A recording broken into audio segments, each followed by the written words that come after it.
Hello, my name is Ella Doswell. I go to Parish Community High School and I am in 11th grade. On August 1958, at the First National Conference on Christian Education of the United Church of Christ at Purdue University, in one of his sermons, Dr. Martin Luther King Jr. said, "The ultimate measure of a man is not where he stands in moments of comfort and convenience, but where he stands at times of challenge and controversy." Now take that quote from 62 years ago and think about what has happened so far this year. Think about the riots, the COVID-19 pandemic, police brutality, the election, and the amount of deaths that had happened in this disastrous year.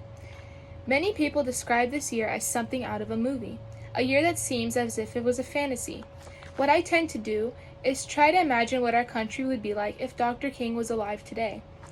What would he have to say about the pandemic? What would he think about the Black Lives Matter movement? After analyzing this quote, you begin to realize, after hearing about the events of 2020, that true strength comes from the ability to persevere through tough times, which is exactly what billions of people around the world are doing up to this day.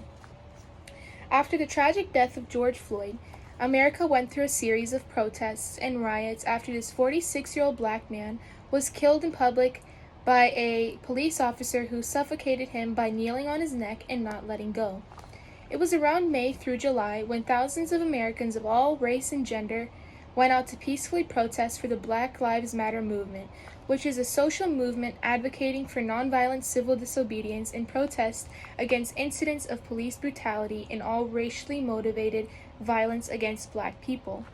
These peaceful protests turned into a number of riots bursting throughout the country, forcing businesses to shut down and causing thousands of people to lose their jobs. This event correlates to the chaos of 1968, where American history was punctuated by race riots, massacres, and clashes between police and African Americans.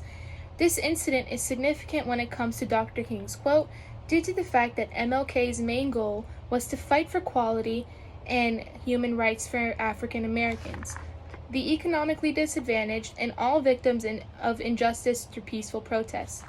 Now, like said above, think about what MLK would think of this event. Would he be in favor of this, or would he think that the movement was an excuse to loot and steal? We may never know the answer, but when looking back at MLK's goal, what he truly wanted was for there to be peace, not violence. If you correlate these events of 2020 to the quote said above, humanity has the ability to protest in peace, which would result in America being a country of tranquility, not inequality and brutality. COVID-19, also known as the coronavirus, began to spread slowly in the beginning of 2020, not being that big of an issue until March. In March, the virus began to spread rapidly, which resulted in America and countries all around the world to go on lockdown and quarantine. As the epidemic quickly turned into a pandemic, thousands of people, mostly of older age, passed away due to respiratory complications, and the United States came to a point where it was running out of supplies. People had to start working from home, many employees were laid off, and students had to learn from home, and all testing was canceled. The country began to go in panic mode, with people fighting over supplies such as sanitizing wipes, toilet paper, etc. If you think about MLK's quote and correspond it with the pandemic, it is quite obvious that our country truly persevered and had done all it could to try and prevent more cases and deaths from happening. As though it might seem that everything is under control, it's truly not, due to the fact that the public still tends to go out and have parties, weddings, and gatherings, even though a pandemic is infecting and killing a population. As known, this year was election year, with the election on TV was as suspenseful as watching a horror movie at the movie theater.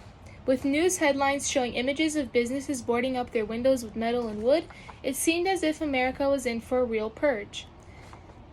The amount of hate between the Republican and Democrat parties was outrageous, with people threatening that if so-and-so wins, there would be a riot. After a few days, on November 7th, our new president, Joe Biden, was elected with Donald Trump taking the loss. States all around the country partied and celebrated the victory, leaving Republicans with extreme hatred and Donald Trump campaigning a lawsuit over various states, believing that there must have been some sort of mistake or cheating. Elections are known to be a peaceful win-or-lose situation, but in this case, the election seemed as if it was a war between two political views.